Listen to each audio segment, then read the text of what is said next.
G'day and welcome to Danny's Custom Garage. Today I'll be rebuilding the kingpins on my 1952 Chevy passenger vehicle. Now, I've had a look on Dr. Google and YouTube, couldn't find exactly what I was after, so I've decided to document my own process. It is just for entertainment purposes.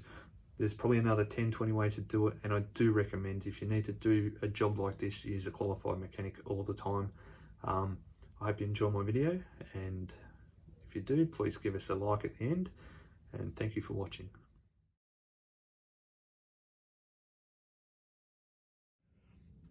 Okay, so here's the kingpin set.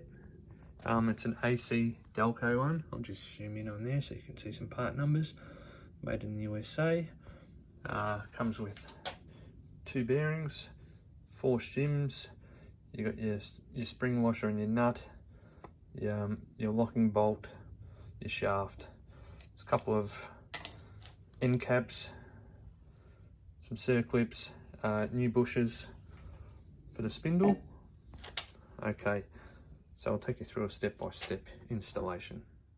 Now I have just built one side already, so this is the other side, which I'll take you through.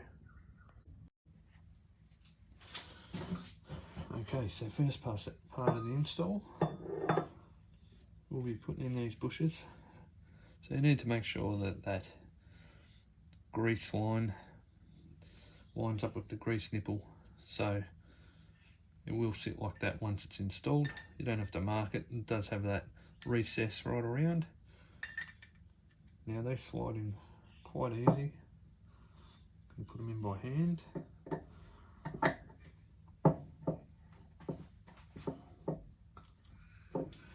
Okay.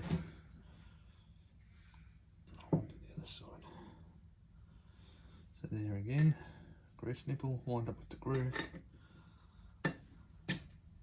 One's a bit easier.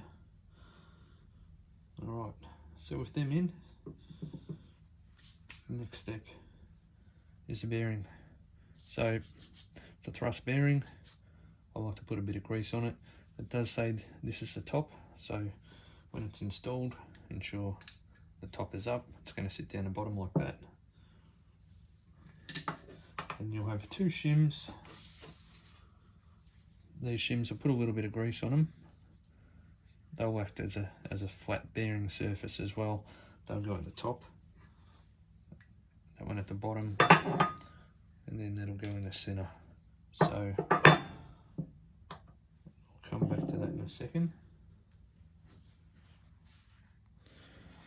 Okay, so next step is the assembly. So what we'll do, get the honing tool out. These have been sandblasted and etch primed. So there is a little bit of paint on the inside. So if we put the honing tool inside, just give it a little bit of a squash down, put it in there, and we'll just get rid of any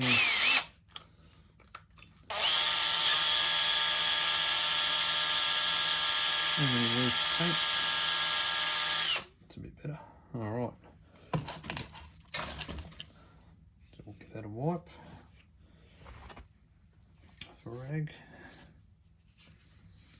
so it's nice and clean. Okay, so the other thing I've done here is the shaft's got a flat spot. That's your location for your pin when you're putting it together, so the flats will sit together.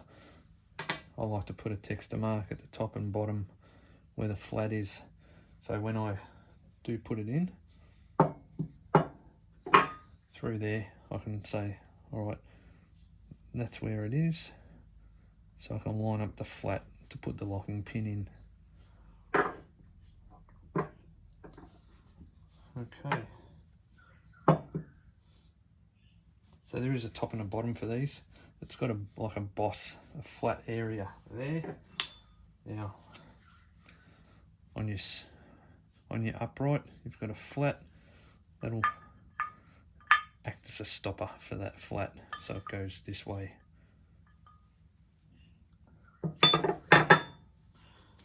I've just put a bit of grease on this bearing, so that'll be the bottom of it. That'll sit on there. Now this is a tricky part because you need to be able to get these in without bending them too much. Nice and clean on top.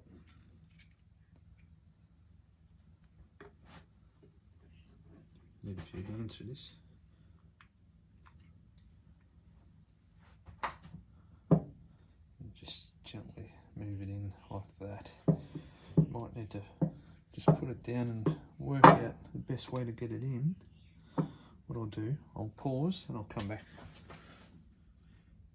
Okay, we're back. Got them together. Did take a little bit of extra muscle. Couldn't get that second shim in. So there is one shim in at the top. It's got grease both sides. And the bearing, it's got the top, it's actually marked on that thrust bearing, the top. So that's in. The shaft is marked, so that's lined up. So that pin can go in. Now that pin will go in from this side, where it's got a little boss there. And your washer and nut will sit there, your spring washer. So we'll push that in. So the flats line up with the flats. I'll give that a little tap with the soft hammer.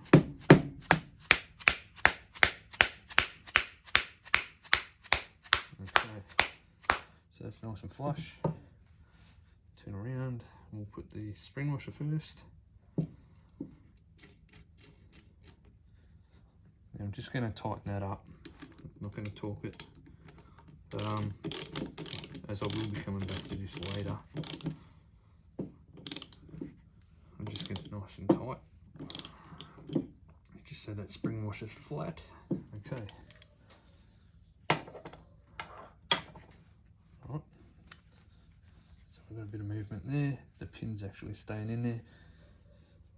Now we've got these discs. They're a little bit of a bugger to get in because they're a little bit oversized in diameter. So they're going to go in the back there, and the circlip will go on top, and that'll keep that in. Now I will have to set that up and knock it in with the hammer. I like to use like a socket, the correct size of course, or if you've got something similar, bit of brass, just to knock that in. Get it sitting flat. There is a shoulder in there that it has to sit on, and then there's a groove also for the circlip. So we'll come back to that in a sec. Okay guys, so the final part was putting in the circlips at the back just to keep those end caps in, stop the shaft from falling out. Next we'll just give it a grease and it's ready to put on the front end.